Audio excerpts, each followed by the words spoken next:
Hello, Gary. Hey, Guy, how are you? I'm very well. Excited about this one. Yeah, once more, we've got someone from a band that we've spoken to in the past.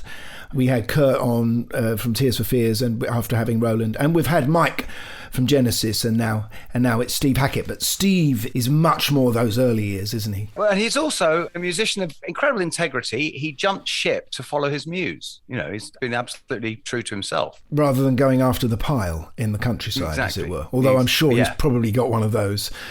I mean, his solo work has done so well. It's so much of it has entered the top 30. He's done every genre. And what's nice is that he's now sort of engaged in a very similar endeavour to us. Yeah, that's right. He's going back to the old stuff and revisiting it. Yeah. I mean, I still think of him as the keeper of the flame of my favourite period of Genesis, which is with Peter Gabriel. Well, it's mine. I mean, Trick of the Tail is one of the first albums I ever bought. Yeah, let's not forget. That's right. It's not just Peter's Genesis, is it? He goes he does those two albums with Phil as the lead singer. So much to talk about. Let's get him on. Welcome to the Rockonteurs. Okay, guys, I'm ready. This was great, guys. It's so great to talk to two guys that have done this. Well, it's a big tune for sure. I actually wrote that originally for Tina Turner. Of course, I had gone and found Joni Mitchell down in Florida and brought her back. You know, what people forget about Bowie is that he was such a kind man. I've listened to a few of them and they've been really good, man. I'm sitting in the back of the car coming into London. They're brilliant. I know you're musicians, but you've been more professional than a lot of journalists. Remember me? I'm in a band now. It's called Roxy Music. You know this thing about the 10,000 hours of experience? Oh, yeah. Get good at something. When we recorded Arnold Lane, we'd done about 50 hours. The Rockonteurs podcast with Gary Kemp and Guy Pratt. Oh! Yes! Hi there, how are we doing? Oh, happy to have you. Thank you so Thrilled much. and delighted, yeah. We've been really, really looking forward to this. Okay, good. How are things with you, Steve? You're putting off tours and you're just about to go on one, aren't you? Just about to go to Europe. Well, we managed to do a whole British tour. We did 31 dates.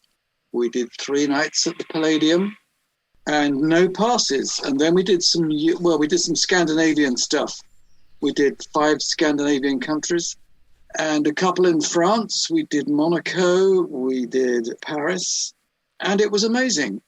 Unlike most bands, it seemed to be charmed. At any moment we thought the rug could get pulled, as it has been from so many others, from pals who tried to tour and found that it wasn't easy. But, I have friends that managed to do it. On paper, we're ready to go from March onwards. Meanwhile, I'm recording, doing a live album. I start work on that, something that was recorded on the British tour from Manchester. And I'm writing and recording as ever, working with pals, various things. You never stop, Steve. It's being on a deep dive for the last week or so. There's so much to explore with you. It is incredible. It's an interesting time because eventually I think all the dots connect up. I started out doing rock stuff 50 years ago. That turned into the occasional either classical album or classically inspired. So I had this 2-pronged thing where one audience was completely unaware of the other audience. Once I got stuff on classic FM, I'd done A Midsummer Night's Dream, and I had people writing to me who were from a completely different world who wouldn't be interested in rock whatsoever. So it appealed to the more romantic, perhaps, female listeners. So that was very different from rock. That was at a time when, for one reason or another, I was between bands and it was more difficult to tour. So it was very fractured. Then it was possible to tour pretty much flat out. And so I've kept that up until, over a decade of doing that, a decade and a half of that. Suddenly COVID hit and everyone was at home. I thought I'll get busy in another way. Did lots of lockdown videos and track chats for people. I mean, the thing is, Steve, it seems to me you don't stop working. I mean, you've made so many solo albums since leaving Genesis, obviously, over the decades. And in different styles, as Guy was alluding to, you're constantly on the road. I just want to get a snapshot of how you spend your time and your days. Right. Because you're making me feel really lazy here. I mean, do you have a routine that and always an ambition that's around the corner? I think it's opportunity as well. Luckily, I'm married to a very lovely lady, Jo, who is very dedicated and devoted, and we kind of run the thing between us, and we work together. It's very much a partnership. That's wonderful as far as I'm concerned. It makes so many more things possible when you're not being sabotaged at home. It's completely opposite. So, mention no names. John Lennon didn't function for years, you know what I mean? Mm-mm. Do you visit the studio most days, or do you have a sort of 9 to 5, I pick up my guitar, I must write? I don't actually have any hard and fast rule and say to myself, oh, I haven't done that 2 hours practice today. I'm not like that. Because I like to think that I'm constantly inspired by one thing or another. I'm either trying to write a song like I am today, trying to write a romantic song, so I'm sitting down with an acoustic guitar doing that. But when I dry up with that, I'll pick up an electric guitar and find that the combination of all the toys and the pedals just gets an amazing sound. And so I just have a burn up on that and think, well, I'll get some licks from that I may be able to use in future. And so I think it's about attitude of mind, really. I am aware of the ticking of the clock, and obviously, one gets older, and I'm aware that with the loss of several very precious friends, immensely talented people that I've had to say goodbye to in the past decade or so, all of it's a privilege. It's great. It all works at the moment. Some are struggling on.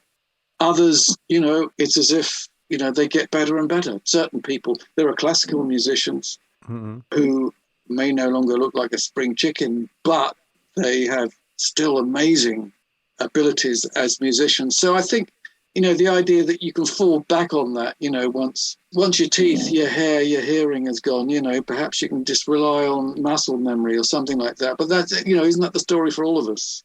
And I just love doing it at the end of the day. So I don't think of it as work. I think of it as opportunity. One thing about you, Steve, is that because you have certainly been absolutely true to your muse, should we say, the leaving of Genesis showed that.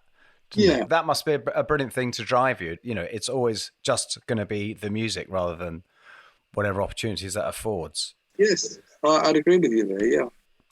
Genesis was a great opportunity for me to work with other guys who felt similarly about music. And I think we learned a lot from each other. We kind of grew up together, even though we were officially adults when we were working together. Childhood extends way beyond its sell-by date, and musicians can be extraordinarily inspired, and at the same time, they can be extraordinarily competitive.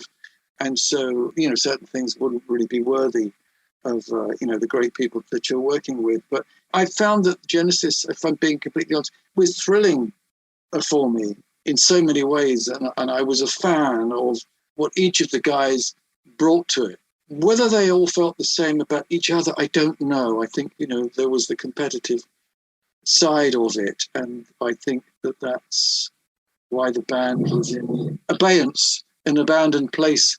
But, I still contribute to it in my way, which is to celebrate the work that we did together when I think we were at our most creatively vital. No matter how much work we continue to do, all of us have this moment where we meet other people and the sum of the parts becomes greater than any of the individuals concerned. And everyone seemed to be at that point with Genesis during the 70s, at the top of their game as such young men. Yeah, it's funny that, isn't it? I've got this thing where, towards the end of next year, I'll be doing Foxtrot to celebrate his 50th.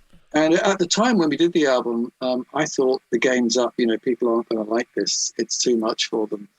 And I was so wrong. And I'm so pleased that with hindsight, I look at that album and everything we went for, I think pretty much comes off on it. Yeah. Yeah. Yeah. There's so much strong stuff on it.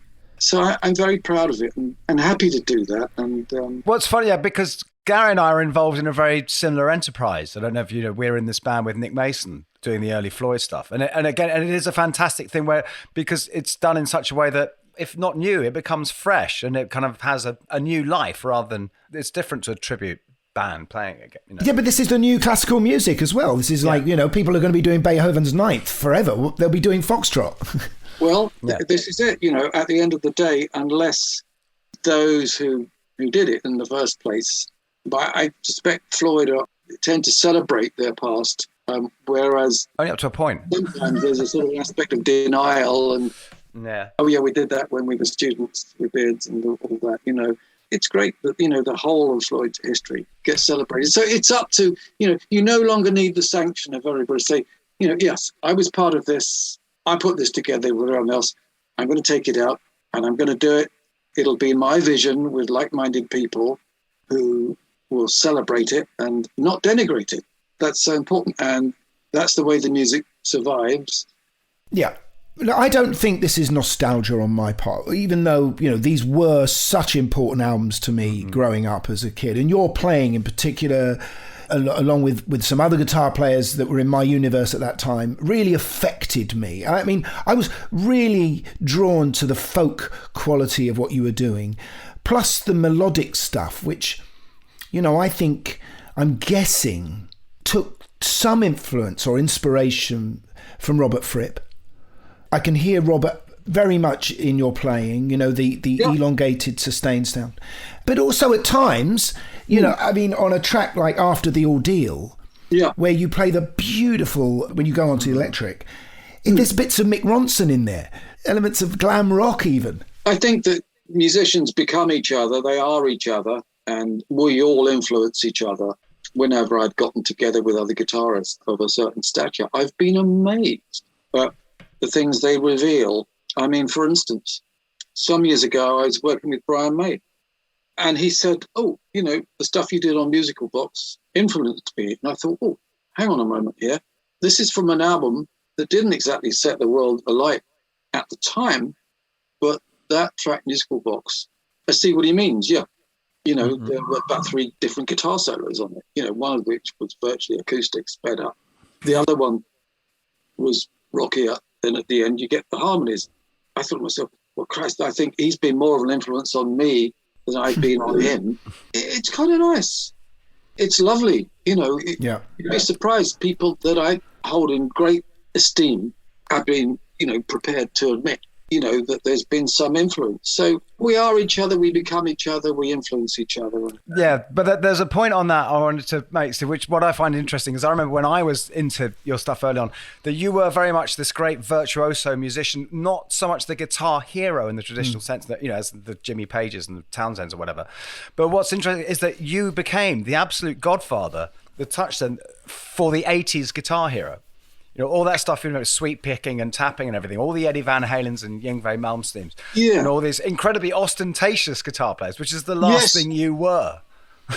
I tended to come up with a technique and then move on. That was it. So, you know, it's like who's writing the dictionary and who's out there reciting the word. I always thought, the brief was to try and sketch in a number of styles and then head off into the sunset with something else.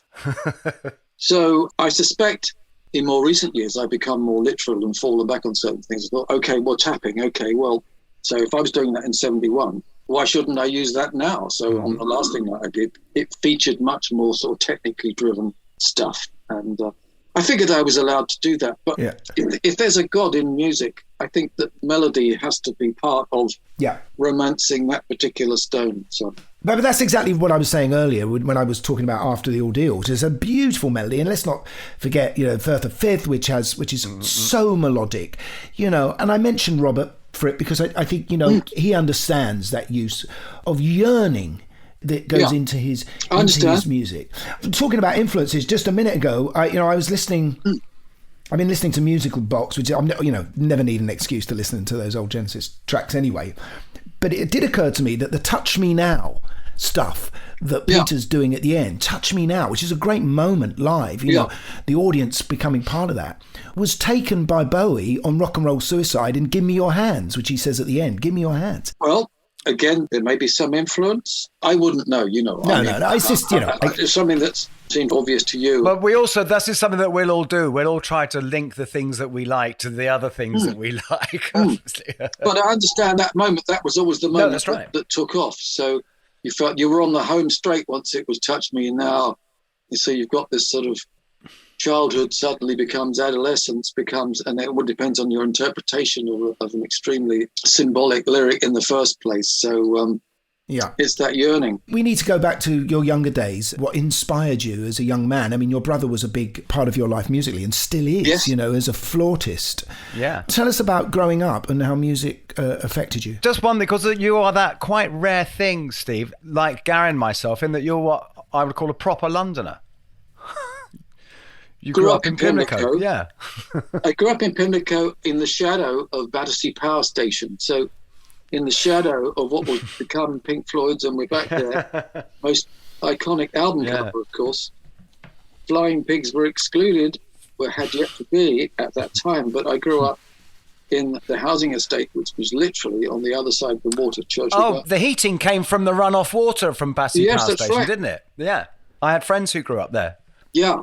1953 we moved in there, and I was 3 years old, and my mother said, "Oh my goodness, you know, we can have baths all day, and there's heating coming up through the floor, central heating." I mean, it's like The Simpsons. It's like The Simpsons, but you know, the place they'd been in before that looked like 10 Rillington Place. You know, it was depressing, and so this was a big up. You know, part of that whole sort of British optimism, Festival of Britain, creation of the South Bank, Battersea Park, Permanent Fun Fair, all the wonders of things that were on the other side of the water. But, you know, that was the industrialized side of the water too. So the residential side was more where we were, you know, these flats. And we were in one of the first blocks that were built. And there was Sullivan House and there was Gilbert House. There's a musical link. What did your dad do? That's brilliant. My dad, he was a very young father. He was brilliant at 20 things that make him sound like Superman. He was a paratrooper. He was drafted in just at the end of the war. He was in Palestine, part of the peacekeeping force there. But he was great at football, cricket, huge IQ, could balance things on his nose, walk on his hands. I mean, build you a table, paint you a picture. And he became a professional artist years and years after he'd worked in offices. And as I say, he could do 20 things. But one thing he passed on to me was a love of music, because he could play several instruments, and mouth organ was the thing. From the age of 2, I was deadly serious about trying to do the things that he could do. Yeah, he could play a bit of clarinet, a bit of bugle. He was an incredibly talented, very sweet man, and I mourn his passing every single day, because when you grow up, you just think, well, that's my dad. Aren't all dads like that? And you think, no, not all dads are like that. You know, this was Superman, and he was my father. But how did classical music come into your life? Because classical music seems to me to be the biggest inspiration on you and your brother. Well, there's a strange thing, but there's a little bit of strange family lineage where most people have passed, and so I won't get into trouble saying that, but it seems like we may have been part of a bastard line of someone who was very talented and was a sculptor, and I won't mention the name. But both my brother and I started listening to classical music. None of this was around the house. And my brother jokes about this and said, yeah, I always knew we were toffs, you know, from this very famous guy who should remain nameless. I'm being enigmatic here. But it seems as if there's a connection. My grandfather looked very much like him. There are various clues that in the DNA and what have you. We're clearly going to go and hunt this down afterwards. It's weird. Yeah, it's weird. And so for some reason, we started getting interested in classical music. I started buying harpsichord albums, and at the same time, I was listening to rock, as rock was starting to become, as pop, in fact. First thing was The Shadows, Hank Marvin. Many years later, I met Hank, and I said, yours was the first record I ever bought. And he was very self-effacing, very, very modest, very lovely. Met him several times after that. And if I can name drop a little bit, as I am doing, there was a get-together that Fender Guitars organised, because Hank was supposed to be moving to Australia. Mm-hmm. And so we met up in a hotel near Shepherd's Bush Roundabout. Who should be there? It was Steve Howe, I was working with at the time, Jeff Beck, Eric Clapton, David Gilmour. Need I say more? What an extraordinary gathering. Wow. I always thought of you as a Les Paul man, though. Yeah. Well, yes, obviously that, but I also played a Strat. I do own a Strat, and I've put it on a few records. I play a few other things. I don't want it to sound too much like a betrayal. Les Pauls are great. I usually play one every day, but then there's also that's your association. When I think of you, I think of a Les Paul. It is. There's the Fernandez, which have a Les Paul shape, but have the sustaining facility that the Les Paul doesn't have. I'm fascinated by all manner of guitars, and I just bought a mandolin for the first time in my life. That I find extraordinary. For the first time in your life. I've assumed you've had one for 50 years. Why would you not have a mandolin already? But, I'm a late starter in many departments, Can't think what. But let's just go back to that thing Guy was saying earlier about you not being the guitar hero in the same sense of the other guys who are strutting around in lame suits, etc.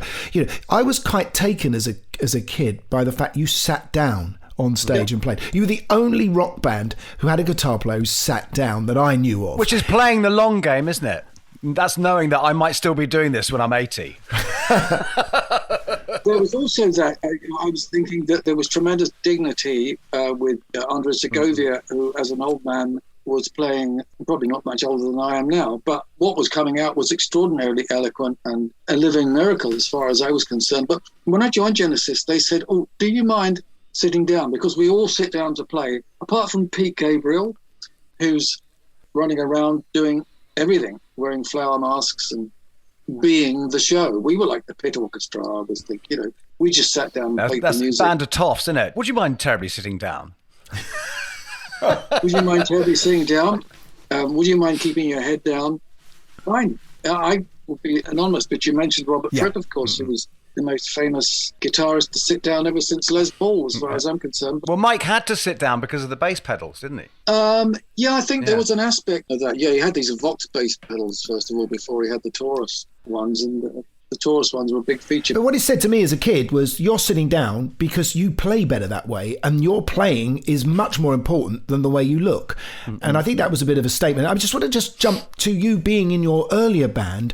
I hate to say this, Steve, I've just forgotten the name of it. Quiet World. Quiet World. And I had to listen to it. Oh my God. I mean, I know you don't like the word progressive, but this was of that ilk. This had everything that we already knew Genesis might become, right? And it was in that band there. I mean, was it Moody Blues that were influencing that sort of music? It was the Heather Brothers. They were English, but they'd grown up in South Africa. And they'd come back. They'd gotten a recording contract with Pi. They were very enthusiastic. They had winning personalities. And I think they also worked with Phil Henderson, who's an amazing composer, arranger. And on that first album, they just happened to give us the LSO. Who can afford to work with the LSO these days? And so, that was cutting my teeth. First time I'd been in a professional studio at Pi Records. Pi, of course, as a company, made everything. They were like General Electric. They made washing machines. That's right, yeah. You name it. And they were a major force at that time. In fact, the Dawn label, because they wanted to get success with albums, they'd only had success with pop stuff. And I believe John McLaughlin was signed to the label at one point. But the thing that they had success with was Mungo Jerry in the summertime. Oh, yeah. In the summertime, when the weather was that. Yeah. It was a producer, John Schroeder, who I believe had written Cast Your Fate to the Wind. Which is that lovely acoustic guitar thing, wasn't it? Well, there you are. So you're remembering that. And it's got a chord or two in there that is reminiscent of what Genesis were to use. Sorry, Steve. I think I saw some footage of you with Francis Dunnery. Were you not doing a bit of Cast Your Fate to the Wind in that? I don't know. He maybe have been doing that. I digress. Sorry. Francis, of course, is a phenomenal guitarist, and the stuff that he did with It Bites was extraordinary. I was talking to a guy about Francis Dunnery earlier, and someone that's very underrated. And he sent me something recently that he wanted me to hear, and there was some wonderful guitar stuff on it. Yeah, he's an amazing player. Towards the end of the track, and I thought, how's he doing that? That sounds amazing voice as well. And of course, he was going to take over from Phil Collins when Phil left Genesis. Apparently, that he was on the list. He may well have been. I mean, memory is hazy here. I think there were others who were sifting through tapes for us as they were in those days. I'm talking about later when Phil left, and it was Mike and Tony on his own. Talking of singers, though, quickly. This morning, I just watched Your Supper's Ready from the Albert Hall, which was absolutely fantastic. And that was with Nad singing. Is Nad still singing? Nad Sylvan, yeah. Nad is still singing with the band, yes. amazing chops for that, because you realise that Peter gig is a tough gig to take on, and he's a fascinating character as well, isn't he? His whole history. Well, I think they were big shoes for Phil Collins to fill when he first took over from Pete.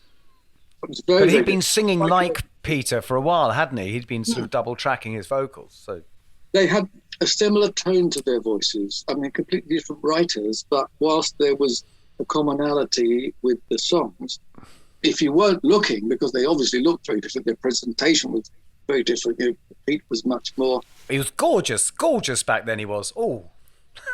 What, Pete, you mean? Or Phil? Well, they were both gorgeous back then in the showers, but you know, they're both equally talented in different ways, you know. And I know you get, you know, the idea of championing one over the other, but they're big shoes to fill, you know. And Nad does that very well because he's chameleon-like in his approach, and even some material that I'd recorded with Richie Havens, he did a very good, convincing version of that. And one night, I swear that he was absolutely channeling Richie Havens, who I thought was absolutely wonderful. Wow. A singer. And Richie even got to work with Peter Gabriel on The Story of Ovo, the music he'd done for the Millennium Dome. And that's right. At the time, Pete had said to Richie Havens, because he quoted this back at me, he said, I was going to sing this myself, but I thought you might do a better job. And, you know, the singer that was the late, great Richie Havens, very sweet man with the most enormous voice, extraordinary. I think Phil took on Peter's role so perfectly because he's an actor, Phil. He started at stage school. So impersonation is something that he must be able to do. But then again, you're no stranger to that yourself, are you? Let's talk about your Melody Maker ad. All right. Which got you into the band. What did you put in the Melody Maker, Steve? Well, I've been advertising for 5 years, getting nowhere. First of all, I had blues guitarist harmonica seeks work. You know, that wasn't setting the world alight when I was 16. The blues boom died on me like so many other guitarists. But by 1970, the wording had changed to something like guitarist writer seeks creative musicians determined to strive beyond existing stagnant musical forms. One and so not on Heavy Trip.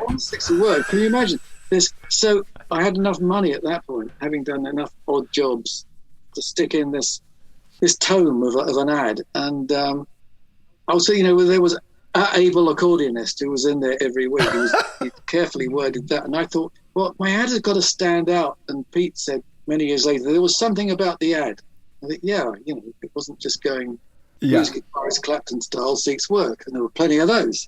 In a way, I guess it appealed to their Charterhouse kind of sensibility, didn't it? It was the sort of thing you might describe yourself as on University Challenge, you know. Yeah, that's it. Yeah, I was kind of aiming for all sorts of stuff, claiming this, that, and the other, and I'd barely written a note. But it was, everything is in the aspiration. So, as a friend of mine once said to me, it's the day that you decide to become a master chef, even though you haven't cooked a single carrot, that you actually become that thing. So once you're on the road, that's right, to becoming the next Michael Parkinson, as you will, or whatever, or the next James Bond, in fact, that's it. It's all in the decision making. Life is about spin.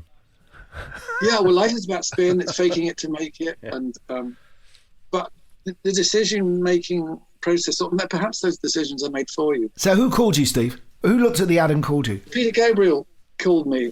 So he probably thought, who is this nutter from Pimlico who hasn't done a single thing, and he's got all these ideas for stage shows and blah, blah, blah. So I had a million ideas, none of which I'd managed to share with anybody. And then I suddenly realised that I was going to have to work within a team, Oh, my God, playing with the team. You mean you've got to play in time as opposed to merely acoustic and electric? So there was a lot of learning that went on. And Phil said, I think the very first time I met him, he said, we're bound to influence each other. And I thought, what's he talking about, influence? I've never worked with anyone, apart from me and my brother. Yeah, a fantastically long-standing association. But was there a thing with you and Phil of because we were talking about this thing of extending childhood, and how bands do that is because they're all about a gang, all about being in a gang, when kind of most people are growing up and they've left their gang.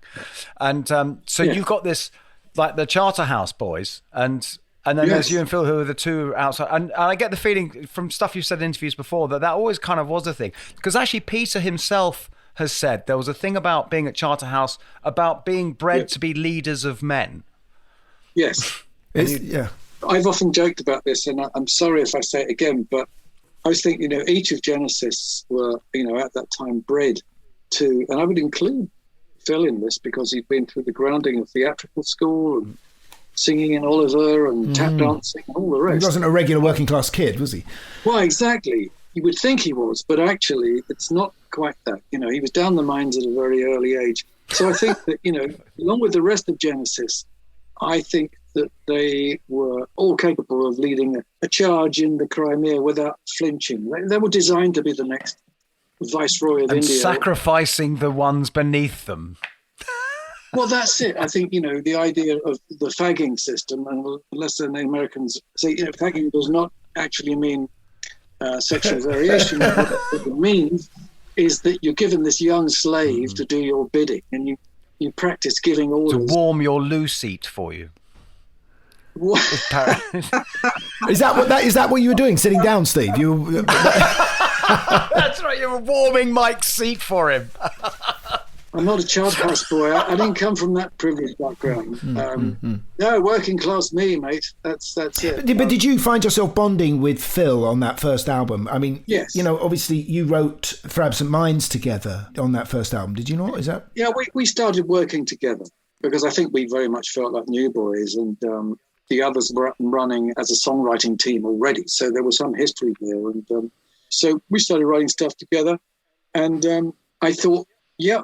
They're posh, we're not. Pete was somewhere in between. I got a lot of friends through public school, but I've noticed that they tended to be very successful people, but not necessarily to be terribly successful in relationships, because that's not what they were bred to do. If you're raised to rule, that creates another kind of success. Politics is full of this, you know what this is. Everyone around you has to hang on. That's the point, isn't it?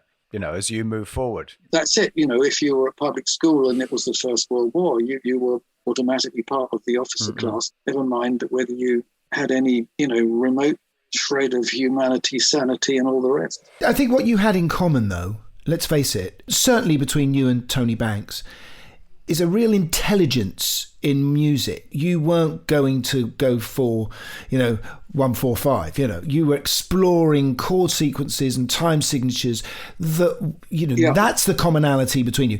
That was your super intelligence. Well, you see, as I say, when you fall in love with classical music for its intricacy and its, all the through composed pieces and all the rest, you find someone like Tony, who said, he liked listening to Vaughan Williams and Shostakovich and loved church music for the changes and all the rest. You see that link, and you see it there with Gary Brooker, and, that thing that perhaps the English have that the Americans don't have, to be able to draw on a tradition. Yeah. Even song, yeah. You don't just boogie. In fact, I remember that John Silver, who'd been one of the early drummers with Genesis, showed up one day. And he showed up with a camcorder and early sort of thing. And he said, oh, yeah, let's have a jam and we'll film it and all that. And we're just mucking around. And so there was me and there was Mike. I think it might have been just the trio of us. And I was sort of blasting away, falling back on a blues trajectory. And afterwards, Tony said, yeah, I listened outside. It sounded just like Deep Purple. And it was an accusation, It doesn't really matter, if you don't have prejudice, it doesn't always have to be about the chords. It doesn't have to be about writing an opus. It can just be about the spirit of the thing. So I think, again, I'd had this conversation with Robert Fripp where he was saying, a lot of bands have this thing about, wanting to work very hard on the form. And he mentioned several bands, including ELP and what have you. He said, yeah, lots of form, but what about spirit? In other words, what he's talking about was, what about the ability to be able to just jam? So I understand different schools, collision of thought. Why not? It's all perfectly okay. Yes, you can love chords, but at the same time, that shouldn't prevent you from listening to Indian music that's all based on the drone. Therefore, yeah, with the drone, yeah. But I think what you were doing, and what I appreciated as a young man, is you were taking a very English quality, a very Englishness that was about even song and folk music and classical music, but occasionally you would hear the bending of a guitar note that's had a bit of blues in it, or Peter would sing, touch me now, and he would go into a soulful range. But that little glimpse as the doors opened and we saw other music in there, this was what made this so visual, and this landscape that you guys have created, that I knew I could live on. This wasn't me listening to American music that had been borrowed by English boys. This was somewhere that was in my past, in my roots. Well, Pete said to me, singers he liked, Nina Simone, for instance. And I barely heard anything of Nina Simone. I just remember, the song that she'd sung from Hair. At the same time, he said, I like musique concrète. I didn't know what he was talking about, but I found out that musique concrète was the father of sampling, really. Yeah. Sounds in the street, whatever you use, Stockhausen, all that, and what the Beatles were influenced by. So he was like that. I'd spent an evening, stayed over with Pete, who was living with his parents, but at the same time he was playing with the American band Spirit.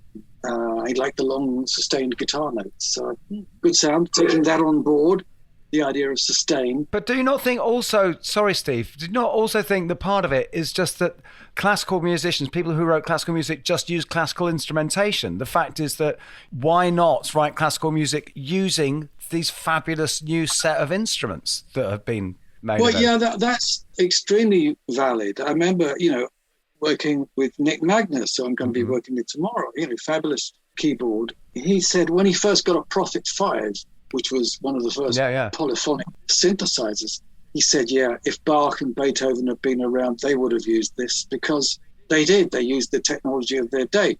Bach with organ, which is a kind of early synthesizer, because you've got stops that say trumpet and voice. Yeah. But it's almost like that, because actually the first synthesized records we knew were switched on Bach and Tomita. That's actually the direction it was going in, wasn't it? Well, it was, and musicians perhaps don't change that much. If you're listening to stuff from 1685 and you realize that Bach and Handel and Scarlatti is all born in the same year, that's a very good year for keyboard players.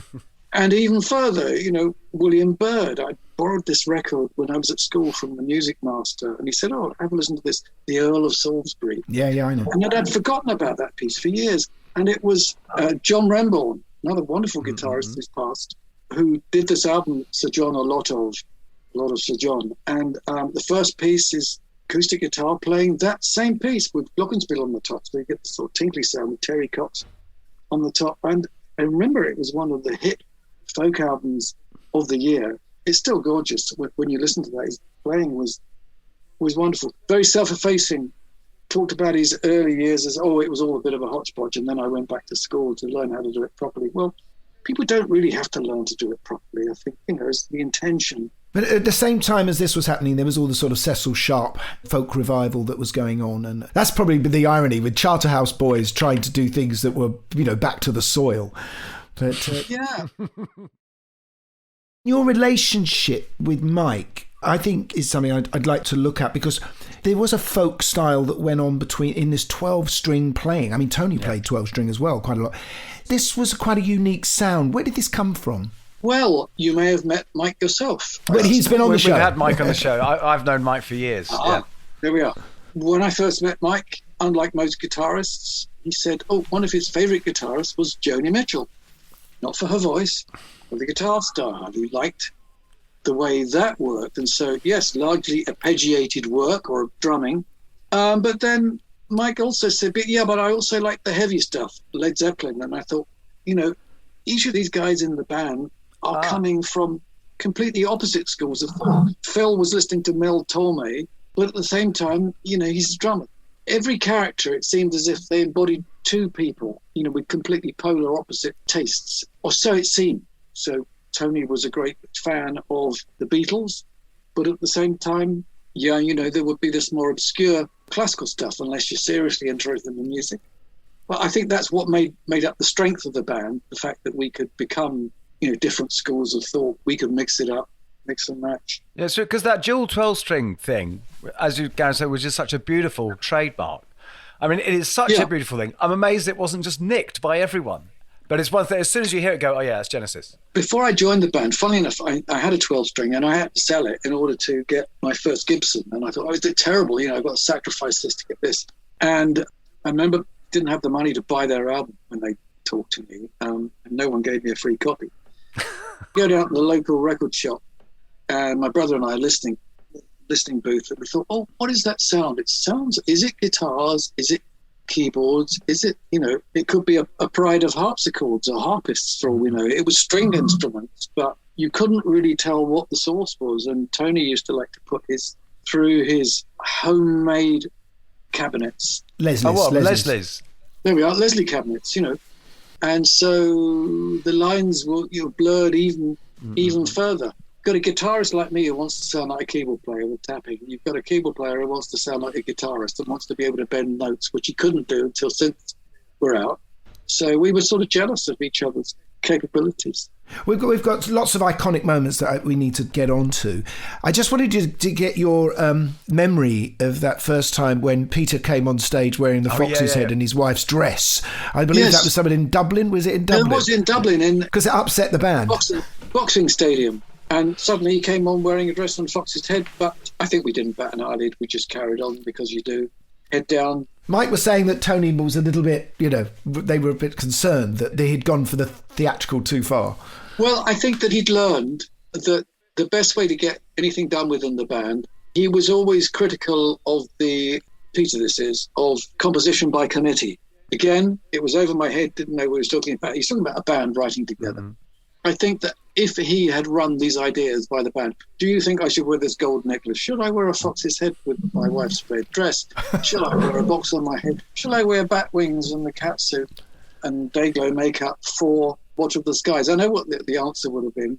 It would have been, no, I don't think you should wear those sequins, darling. But if that's what gets you on the front page, at the end of the day, we owe a debt to a guy who was prepared to dress up in practically anything live, including the Slipperman costume, which was full of inflatable boils that went off whilst he was singing. I was in the front row at Wembley. He should have paid more attention to being on mic and hitting his marks and all that. He wasn't that kind of frontman. He was and embodied theatre, and it gave journalists something to write about. So it wasn't until we started using the visuals. I was mad keen on us getting a light show and a mellotron and a synth and all that. So whilst I was trying to get my own way with that, I thought that if we can sound like an orchestra, that'll give it's a kind of time machine. We can use things that sound nostalgic and alien and strange, and we can become an orchestra. Whilst Pete was thinking, yes, well, I could personify the songs by becoming the alien figure that's being sung about in Watcher of the Skies. So he depict the action, live the songs, present them in a way that you mentioned Bowie earlier. I think it's a similar approach. Let's not forget there was Alice Cooper. Mm-hmm. We all stand on the shoulders of giants. But it's funny that you mentioned earlier, you said about personifying the song, dressing up, rather than working on, say, mic technique or anything. Because I remember when you did that reunion gig, when you did Nebworth. Yes. And I remember, I don't know if it was you, but certainly Phil and someone else was saying, well, how was it to be back together again? And the first thing someone said was, well, Pete still hasn't got his mic technique together. That wouldn't have been me. I think it was Phil. Yeah, I just remember backstage. Everyone was hugging each other. There was no stiff British upper lip. It was just a great bash afterwards, and we all got wrecked. It was a great moment. It was one of the proudest, if not the proudest moment in my life, to be up on stage with all those guys who we'd done so much together, and suddenly we were all together again. That was really rather wonderful, thinking, my God, what a team, isn't it great to have been part of that and to still be doing it and all the rest. And it's a hard act to follow, that's for sure, but I aim to get better. That's the intention. Can we get on to talking about what I think has been the song that everyone refers to as your great moment, the Firth of Fifth, on Selling England by the Pound? Yeah, what is it about that solo that you must feel the weight of that every time you play it in the room? It's so purple. Well, it's a challenge for musicians. I mean, there are many keyboard players, not just in rock, but world of classical, who find playing that introduction is no easy matter. The piano introduction is complex. There's a band arrangement of it later on. Tony wrote the entire song and then the melody that he'd written on piano. I thought, well, I suggested, why don't we do this as a band, and I'll play the melody, or what I think is the most iconic moments of the melody that will fit on the guitar, and bend it and shape it and do improvised phrases in between. And it's a gorgeous melody. There's something of Eric Satie in it, French Impressionist composer. I did an album. We were talking about that earlier. We've both been looking for that online and can't find it. Sorry, you can't find that? We can't find that album. We were talking about it earlier. Right. Well, there are so many albums. I like to think you can get it somewhere, and I'll try and find out about that. I'll chase it up. But it's interesting, the kind of stuff that was being done at that time. So the melody is slightly Eastern. It's slightly exotic, and it worked very well on guitar. Some people thought it sounded a bit Indian. It certainly sounded romantic. It was a great melody for guitar. 9 times out of 10, I'd hit a high F sharp, and it was sustain. So people would think that I always had great sustain. Sustain was no object, quite by chance. It was a fluke. You could hold that note and wait for it, and go into the solo. And it's a moment when everyone in the band is doing the right thing. Phil is playing very simple drums, not heroically. By the time the mellotron comes in, it's a big rush on the repeat of theme, and it just works wonderfully. As a song, it's about 11 minutes long. It's just full of great writing. So I have to credit Tony with great writing, and the others for coming up with great playing. And I still love doing it live, and I know the guys in the band do. We kind of feel like we hit the home straight when we hit that. So I suppose in a way we need to get on to the album that I know splits the Genesis community, which is certainly some people with Lamb Lies Down. It splits the Genesis band. I don't think Tony has ever been a Lamb Lies Down fan, Tony Banks, but I think it's a genius piece of work. Yeah, I absolutely adore that album. That's actually probably the one I go back to more than any. And it's actually the least, even though it's a huge concept album, it's kind of the least prog in a way. It's the most more like American. It's the most like a rock and roll band you ever were, in that there are bits of it where you're not a million miles away from something like Quadrophenia almost. It's, Yeah. Well, I think that there was a certain amount of competition again. I think from, very busy keyboard lines, very dense vocal textures. So there's a lot of information coming at you at once. Now, for those who like it, they say, well, yes, I'm hearing this variation and I'm hearing that, and I find it's complementary. It's not on a collision course.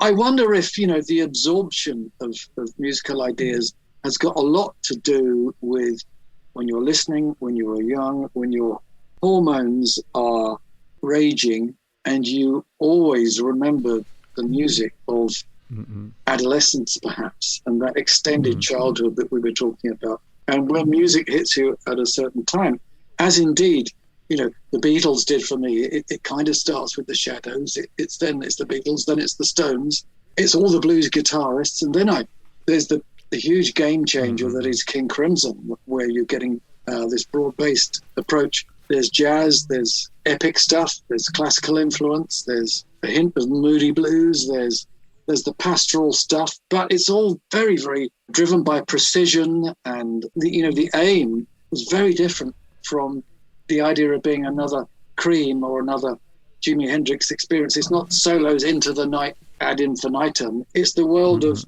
thought. Yeah. So it seemed to me like Crimson were the logical successors to the Beatles. We knew that they were head and shoulders above everyone else. Luckily for the rest of us, they broke up after that first album. I hate to say that, because had the competition continued, my God, it was up to Robert to carry on. It was Ian who'd been my friend. I'd met Ian MacDonald. Ian said he was posted to Gibraltar. He remembered what a lifeline it was listening to the Beatles. So Ian, to some extent, always wanted to be the Beatles, but somewhere along the line, he bumped into people who wanted to be Coltrane and Ornette Coleman. And I think it's important that you get a band of guys who are dead serious on wanting to make it, and you get these disparate influences, but they were doing it so well. When they were jazz, they were doing it very well. When they were epic, it was great. When it was pastoral, when it was I Talk to the Wind, it was wonderful. And my brother, he came to see them at the Marquee same time I did in '69, just before they'd done In the Court of the Crimson King. And we both bought a flute. John was so taken with what Ian was doing, he immediately became very serious about learning to play the flute. And was it just a coincidence that Peter played the flute, or was that an inspiration from you? A mere coincidence as far as I'm concerned. I don't know whether Pete took up flute as a result of Ian MacDonald. I'm not sure. But of course, Ian, having left Crimson, went on to form Foreigner. It was a complete left turn. A complete left turn. And Foreigner, it was perfect for the American market. But ever since then, I was always trying to twist Ian's arm. So you invented what we now call prog rock. Don't you understand how great that band was? And he gives me little sort of insights of information. And I hang on to every word. Oh, so that was how the Bible was written, you know. Crimson are now this amazing, venerable institution, aren't they? Having, you know, I mean, it's fantastic. We saw them on tour a couple of years ago. Yeah. It is absolutely amazing. Because they then actually kind of invented 80s art rock with that Bruford Levin Beluga incarnation. Well, I think, you know, there was a single-mindedness, and it depends where you get on board. I mean, I personally feel that the huge area of romantic writing that was part of In the Court of the Crimson King, I mean, the two big epics, The Court and Epitaph, are just so wonderfully recorded and fabulously produced. But I've done that live with Ian. Steve, I'm keen to get back on to this period of Lamb. And there's a track on Lamb called The Waiting Room, which is very, very atonal. And in fact, to be actually honest, Guy, it reminds me a little bit of Saucerful of Secrets, the track. Yeah. Because it starts off with this atonal jam, really, of creating an atmosphere, and then ends up going into something much more musical. And of course, that juxtaposition between the atonal chaos and then going into something rather beautiful, it highlights the second half. Yeah. And this goes back to your first audition with Peter, doesn't it? Well, yes, funnily enough, because when I first met Pete and Tony, I tried to play them in three different kinds of music. Something I'd written for flute that my brother played, which was pastoral, and ended up on a track with The Hermit on my first solo thing. And I did a bit of blues, because I was playing blues harmonica, John was playing guitar. And then I did this atonal thing where I'm just playing a mass of conflicting things. And so, I drove that one. I wanted the band to do something hugely experimental. I don't know if the band on record allow themselves to go quite as much as there are some live versions of that on lots of demos that I hope will be released one day, where you can see everyone really letting themselves go, and it sounds great. But I think if you do atonal stuff or evil stuff, you've got to think of Live Evil. You've got to think of Miles Davis. You've got to throw yourself into it completely. It's no good being reticent. So for me, that version on Lamb is a little reticent. You know, it's a little too much smashed bottles and not enough, perhaps, atonal runs. But you can't have everything. It's an interesting album, lots of different kinds of music on it. I'd love it. I absolutely love it. I just wanted to get into this because I feel like we've missed some moments that are very important, I think, where Peter leaves and how Phil takes over. And there's... How did it feel for you guys at that time when Peter left? Did you feel that this was the end? Or were you... Because there was a sense of you were moving into the more commercial with Trick of the Tail. And how did that feel for you, Steve? I don't think that Lamb Lies Down was commercial. We'd had one hit single, I Know What I Like, which was on Selling In by the Pound. So 1973 versus 1974's effort. You could say that it had become more esoteric, far more experimental. I was to do 2 more albums with the band. By the time Phil took over, we were doing Trick of the Tail and then Wind and Wuthering, neither of which had songs that became hit singles. The Squonk was one of the absolute first guitar riffs I ever learned. It was fantastically simple. It seems ironic. Was it really? It's the simplest guitar riff ever. Well, Mike was very good at writing things that essentially came out of rhythm guitar. And I think there was that connection with Zeppelin, whereas I tended to do something that was perhaps more something like, Blood on the Rooftops. Let's just stop there, because Blood on the Rooftops. Blood on the Rooftop, fantastic. Blood on the Rooftops is a masterpiece. Well, when you're doing this stuff, you don't really know. All music is a shot in the dark. You don't really know whether it's going to hugely turn on everybody or not. And so when we did that, I thought this is a very personal song, and I was extremely surprised when people said they liked it. But, that's the beauty of music, isn't it? By sticking by your guns or the things that you believe in. It's another kind of commercially acceptable proposition. It might not end up on top of the pops, but then nothing ends up on top of the pops these days, does it? Let's explain this song a little bit to people who've not heard it. It has this very classical kind of guitar part that it begins with that, has a lot of classical music feel in it, but at the same time, once Phil joins in and begins, has elements of musical theatre. There's elements of Sondheim. There's elements of sort of Jimmy Webb or, great songwriting. Yes, Jimmy Webb. It was Jimmy Webb's use of chords that thrilled me. I thought he was, the best songwriter basically since the Beatles. Mm-hmm. Wichita Lineman has that absolutely indefinable thing, doesn't it? Wichita Lineman, absolutely love it. Richard Harris singing MacArthur Park. I mean, the changes are enormously good. When we were interviewed by Melody Maker, 4 out of 5 Genesis guys, including myself, all said we thought that was our favourite single, and we hadn't conferred on that, so I didn't know. And it was the template for much of what Genesis did. In other words, yes, verse, chorus, middle 8 or extended section, and the solo, the workout section, that might have been a little bit underdeveloped and was a bit Vegas, but essentially, the sweep of the song and the fact that it was an actor singing, acting the words was brilliant. I mean, it's harmonically fantastic, really. And you think of it as an English song. It sounds like an English writer would have come up with that, or an Irish bard. But it's not, it's an American writer who'd grown up pretty much like Tony, playing organ in church. Mm-hmm. And of course, Phil's an actor as well, and I think there is that sense in it. But there is a sort of a bookending of your time with Phil that began with For Absent Minds, and that song you came together on that first album, Nursery Crime, and then finally on this last album, you write Blood on the Rooftops with him, and then it's goodbye. It's been fantastic to talk to you, Steve. But it's been brilliant talking. That's all right. No, it's great. I hope to hook up with you guys in a live setting. Well, you're playing at Hammersmith Odeon, aren't you? So we should come along. Oh, yes, indeed. Yeah, we will be doing Hammersmith. I can't remember the date off the top of my head, but it'll be sometime in September. I can probably look up the date. It's over here somewhere, but it's coming up. Steve, it's been a big pleasure. It's been, a thrill, real thrill. Yeah, it's been brilliant talking to you. All right, brilliant. Thank you so much, guys. All right, all the best. Yeah. I mean, that was an utter delight, wasn't it? But he had to shoot off at that moment. As he left Genesis, I think he was talking about, he actually left Rockonteurs. Which well, we're nothing if not timing. Method. We're totally method on this show,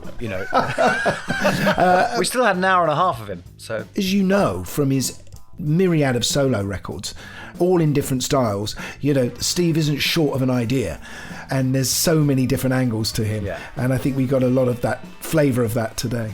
Personally, just his talk and his mannerisms, he reminded me of Rick Wright. Did he? Yeah. That's your late father-in-law. That's very nice of you to think that, I would imagine. Yeah. I just wanted to mention Francis Dunnery one more time, because there is a version of him singing back in New York City, which you should go to, Guy, on the internet. Anyone listening to this should go to as well. And of course, come to us next week, because we're going to be here at the same time, and it goes up on a Sunday, and then it stays there, and you can listen to it forever and ever. Your rock heroes. Not us, of course, the rock heroes that we get on. Yes, exactly. And other types of hero. Well, it's good night from me. And it's good night from they.